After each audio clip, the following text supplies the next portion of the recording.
GST notice వచ్చిందా? Panic అవ్వకండి. ఈ సింపుల్ 3 స్టెప్స్ ఫాలో అవ్వండి. హలో ఆల్, ఐఎమ్ సిఏ పులి Ganesh from Hyderabad.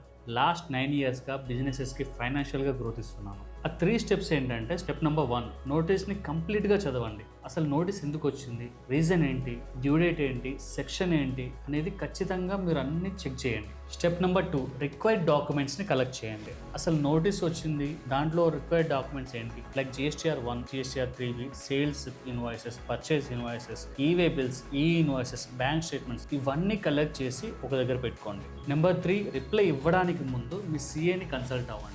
Proper reply ఇవ్వాలి. ప్రాపర్ రిప్లై ఇవ్వకుండా రాంగ్ రిప్లై ఇస్తే అన్నెసరీ ట్యాక్స్ పెనాల్టీస్ అనేవి రావచ్చు. అండ్ రిప్లై కూడా వితిన్ డ్యూ డేట్ లోపలే ఇవ్వండి. దీనికి రిలేటెడ్గా free GST notice response guide కావాలంటే GST అని కామెంట్ చేయండి. నేనే మీకు ఫ్రీగా GST రెస్పాన్స్ గైడ్ని షేర్ చేస్తాను. అండ్ ఇలాంటి సింపుల్ GST టిప్స్ కోసం ఫాలో దిస్ పేజ్.